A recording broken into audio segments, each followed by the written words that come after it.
Tema de hoje, abra sua Bíblia no livro de Deuteronômio, capítulo 34. Deuteronômio 34. Enquanto vocês estão procurando o capítulo, eu já vou aqui iniciar com uma questão. Alguém, talvez mais atento, ou mais minucioso, mais detalhista, enquanto está procurando, pode já fazer uma pergunta. Pode se perguntar assim: espera aí, Mauro, qual é o tema dessa série que nós estamos encerrando? Qual é o tema da série que nós estamos encerrando? Os milagres de... E você me manda abrir a Bíblia em Deuteronômio 34, no Velho Testamento? Tem milagre de Jesus no Velho Testamento? Vamos ver essa noite. Algum milagre que envolva a nossa vida, a nossa experiência? O objetivo principal desse tema, eu até diria assim, olha, será que tem alguém aqui essa noite? Alguém aqui que tem pelo menos um problema grave? Tem alguém que tem pelo menos, está enfrentando algum problema grave? Quero ver as mãos. Pelo menos um, só um. Tem gente que está tímida, porque eu não acredito que só essa quantidade de pessoas que tem problema grave. Tem gente que está tímida. Eu acho que se você pensar bem direitinho, você vai saber que a gente tem pelo menos um. Tem gente que tem mais do que um. Mas será que não temos na nossa vida? Eu não digo só relativo a você, porque eu considero um problema meu quando um parente meu tem um problema. Quando há um problema de saúde na minha família, o problema também é meu. Claro. Portanto, eu acho que todos nós aqui devemos estar enfrentando algum problema sério, que nos afeta diretamente, que afeta a nossa vida. Eu diria que o tema dessa noite é para essas pessoas, ou seja, para todos nós. Eu imagino que todo mundo vai sair daqui essa noite com um ânimo diferente, ou com uma visão diferente dos problemas, porque se tem uma coisa que deixa as pessoas intrigadas, é porque é que, sendo cristãs, crendo em Jesus, enfrentam problemas tão graves. Eu conheço cristãos que chegam a balançar na sua fé quando vem a tempestade. Cristãos que estão bem, estão convictos, conhecem a verdade, estão na igreja e de repente um problema mais grave e essa pessoa tem a sua fé abalada. O tema dessa noite vai nos ajudar. Se tem alguém aqui que chegou essa noite com um fiozinho de fé, preso assim por um fiapo de fé, nós vamos encher o balão da bexiga da sua fé essa noite. Você vai sair carregado de fé para casa, eu garanto. Nós vamos buscar isso na palavra de Deus. Você vai ver como Deus tem coisas maravilhosas. Para muitos é evidente que esse episódio é conhecido, mas não importa que você conheça o episódio, importa o que esse episódio vai fazer de novo na sua mente e no seu coração. E aqueles que não conhecem vão se surpreender com coisas que a Bíblia mostra para nós, estão diante dos nossos olhos. Abra lá então, Deuteronômio 34, eu vou ler o verso 1, que diz assim: Então subiu Moisés das campinas de Moabe ao monte Nebo, ao cume do Pisga, que está de fronte de Jericó. Ali o Senhor, preste atenção, o Senhor Deus mostrou-lhe toda a terra, desde Gileade até Dan. Agora avança até o verso 4. Diz assim: Então disse o Senhor: Esta é a terra que, sob juramento, prometi a Abraão, a Isaque e a Jacó, dizendo: A tua descendência a darei. Eu te faço vê-la com os teus próprios olhos, mas nela não entrarás. Assim Moisés, servo do Senhor, morreu ali, na terra de Moabe, como disse o Senhor. Para aqui. Se alguém que não está acostumado a estudar a Bíblia, alguém que não tem as informações a respeito do Evangelho, exatamente o que nós vamos começar a estudar na próxima série, uma pessoa que leia isso aqui de maneira superficial, ou sem mais informações, essa pessoa vai achar que o nosso Deus, o Deus em quem cremos, é um Deus estranho, um Deus tirano, ou quem sabe um Deus que pratique o mal. Porque a princípio isso aqui parece, se você fizer uma leitura desatenta, parece uma coisa sórdida. Vocês entenderam esse relato aqui? Eu vou tentar esmiuçar para você entender o que está acontecendo aqui. Moisés, aquele homem que Deus elegeu para conduzir o povo de Israel, aquele que foi o responsável de conduzir o povo desde a escravidão do Egito até a terra prometida, que Deus havia prometido para eles, Quanto tempo eles ficaram vagando no deserto andando? 40 anos no deserto. Você tem noção do que são 40 anos no deserto? Tenta realizar isso na sua cabeça. A gente lê assim e não para pensar. Pensa o que são 40 anos no deserto. Uma vida no deserto. Uma vida. É legal no deserto?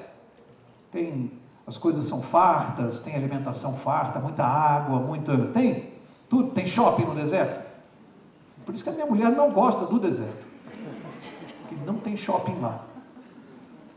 Não tem nada. Deserto é uma coisa terrível. 40 anos no deserto. Tenta imaginar isso. Aí estão se aproximando da terra. Depois desses 40 anos, sobem no ponto mais alto. Deus convidou a Moisés para ele subir. Moisés tinha um sonho, e você precisa entender isso. Isso aqui está claro na Bíblia. Já era velhinho. Depois de tudo que ele passou para atravessar esse deserto com aquele povo, e quanta coisa ele passou, hein? Algumas delas nós já estudamos nas últimas séries. Como foi difícil essa travessia. Quantos problemas. Tudo o que eles passaram, o povo morrendo com as picadas das serpentes. Vocês estão lembrando? Fizeram bezerro de ouro. Quanta coisa aconteceu até que esse povo chegasse aqui. E ele tinha um sonho. Qual era o sonho dele, bem velhinho? Chegar e entrar na terra com o seu povo. Com o povo que ele amava tanto. Ele estava prestes a realizar esse sonho depois de tantos anos. Ele vinha chegando com a nação de Israel. E ele pensava assim, um dia ainda velhinho, eu vou sentar na minha cadeira de balanço, lá na terra de Canaã, mesmo enxergando mal, mesmo com o nervo ciático doendo, com a minha coluna estragada, de bengala, mas eu vou sentar lá na terra que Deus prometeu e vou ver o meu povo lá. Cada um do meu povo vai ter o seu pedacinho de terra, cada um vai ter a sua casinha, tudo aquilo que falta para nós hoje, Moisés sonhou para o seu povo. Quem viu essa tragédia do Rio de Janeiro recente, imagina o que é você olhar o seu povo sofrendo, passando aflição. Imagina se você pudesse dar para cada uma daquelas pessoas uma casa, um local para morar. Isso é sonho de qualquer ser humano que tem um mínimo de sentimento. E Moisés sonhou isso. 40 anos, quando ele está se aproximando da terra, Deus diz assim para ele, sobe aqui, vai no ponto mais alto, Moisés. Moisés subiu de lá de cima. Ele conseguia avistar a terra prometida por Deus. 40 anos para chegar nela.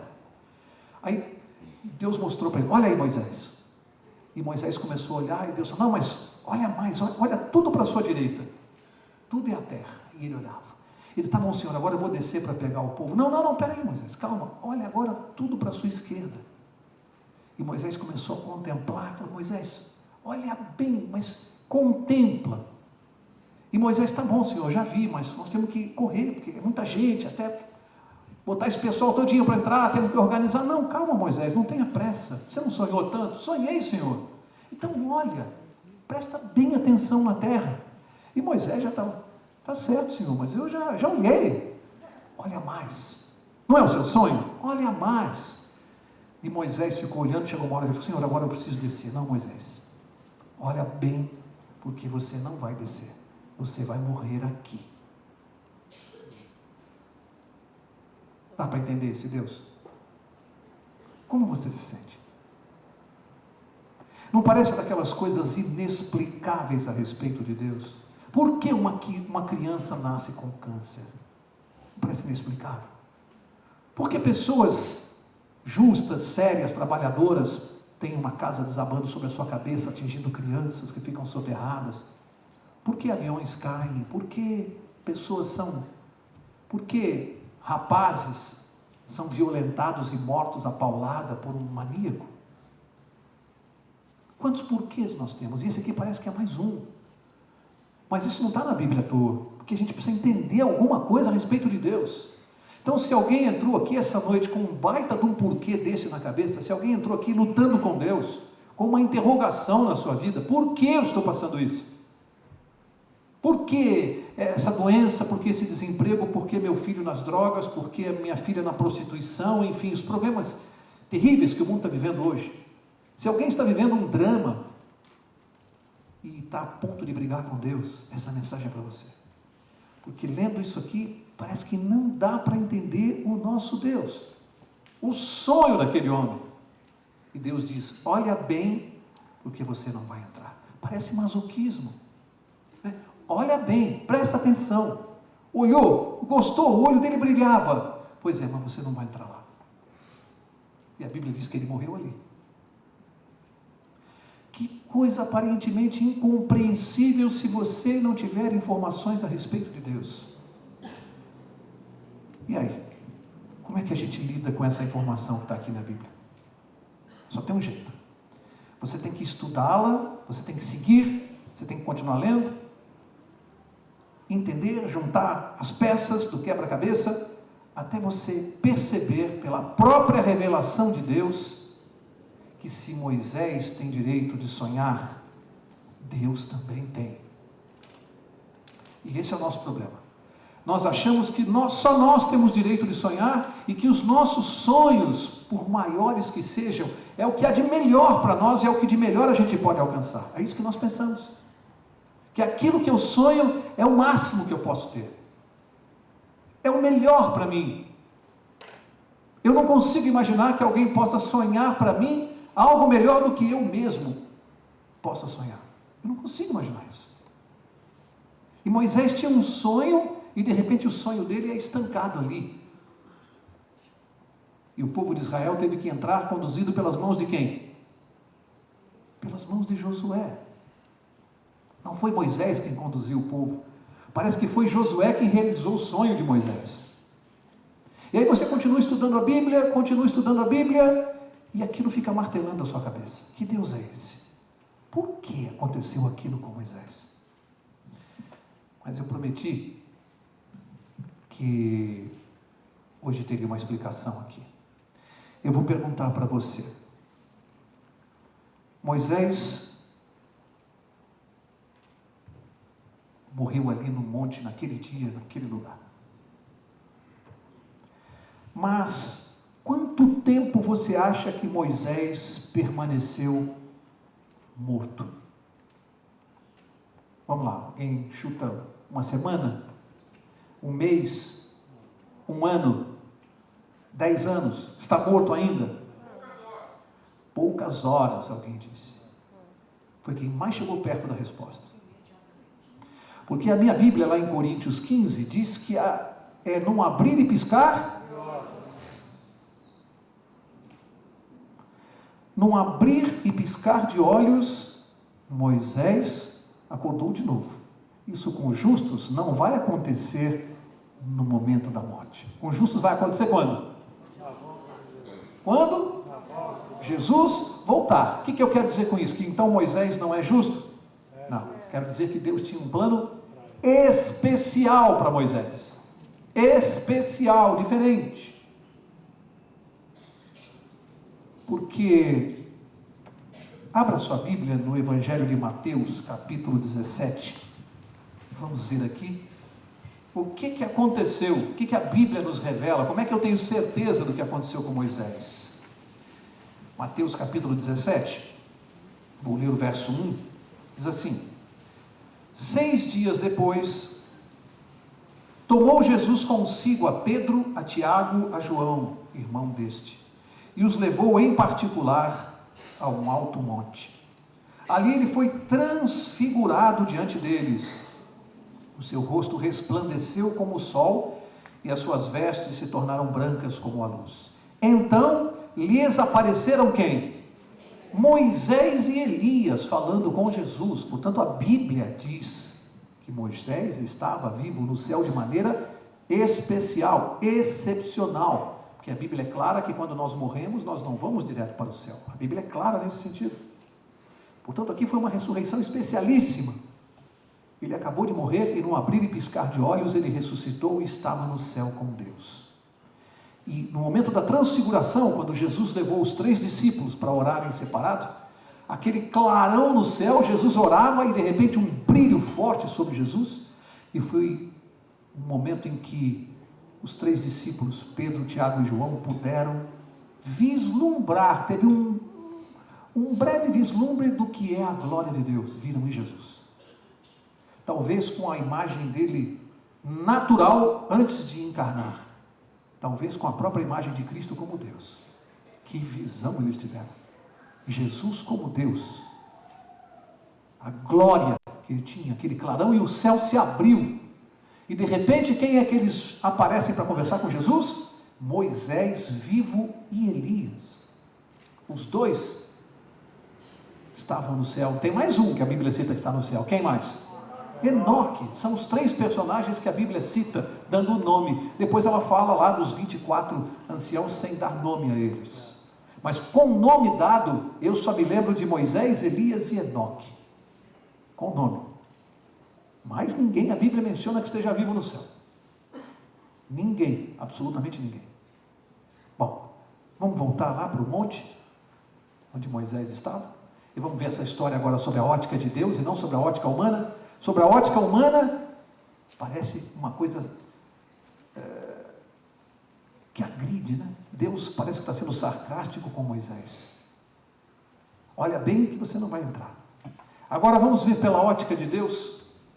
Imagine Moisés naquele desespero de entrar, sonhando entrar lá, morre. Assim que ele abre os olhos, quem ele vê? Deus. Ele vê a face de Deus. E aí quando vê a face de Deus, ele, acho que se toca e vê que ele está transformado, o corpo glorificado, enxergando perfeitamente, aquela visão de velhinho já tinha sido consertada, enxergando sem dor nas costas, sem estar curvado, sem bengala, perfeito. E quando ele olha para Deus, Deus fala aqui, senta aqui Moisés, vem cá. Tinha um trono ao lado do trono de Deus, para Moisés. Deu a coroa da vida para ele, ele se assentou ao lado de Deus, e Deus disse assim para ele, agora vamos assistir daqui de cima, o nosso povo entrar na terra. Eu imagino Moisés envergonhado, cabisbaixo, sem coragem de olhar para o rosto de Deus, porque acho que ele morreu decepcionado com Deus. Ele morreu triste, ele morreu sem entender, ele morreu com uma interrogação. E de repente, quando ele acorda, Deus tinha reservado para ele um lugar especial para ele realizar o sonho dele. Como é que você acha que era melhor o sonho dele?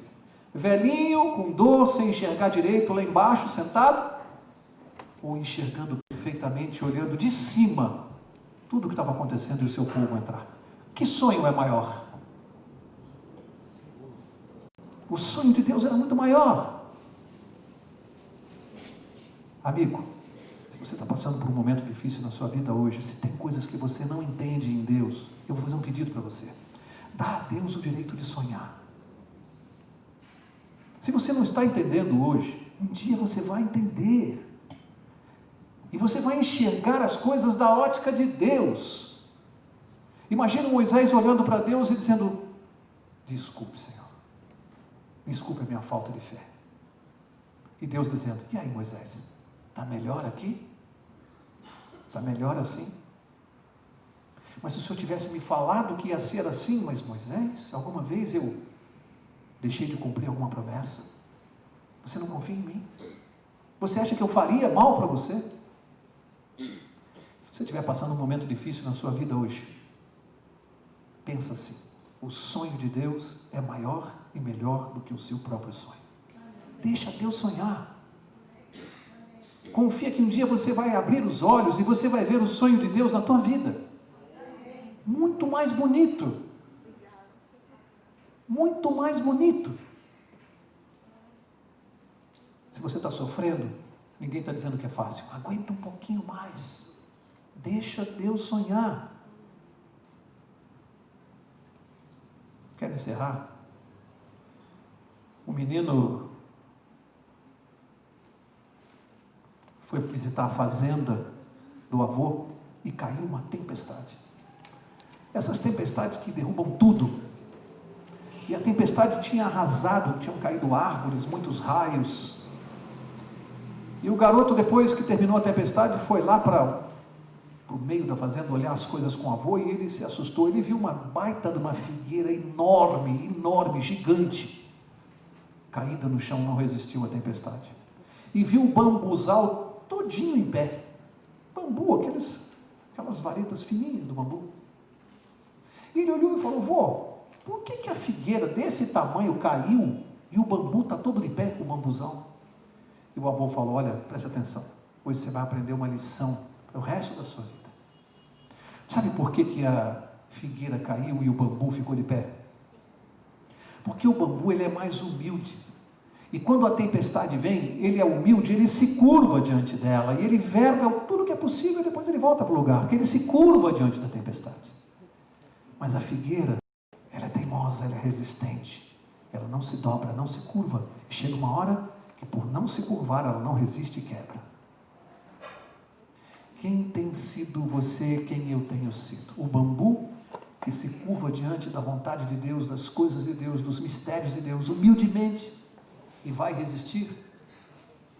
Ou sou eu uma figueira que não se curva e acaba quebrando? Quem é você? Como anda a sua fé? Será que você crê mesmo que esse Deus que nós temos aprendido aqui é capaz de realizar o nosso sonho de maneira muito maior e muito melhor do que nós mesmos sonhamos? Será que você tem noção o que é que Deus está sonhando para você? Pelo sonho de Moisés, acho que dá para você ter uma ideia do que é que Deus está sonhando para nós. A Bíblia diz que aquilo que o olho nunca viu, o ouvido nunca ouviu, é o que Deus está reservando para nós. Nós não temos noção. A única coisa que nos cabe é acreditarmos, é confiarmos e diante das maiores provações, nunca perdermos a fé no nosso Deus. Deus te abençoe.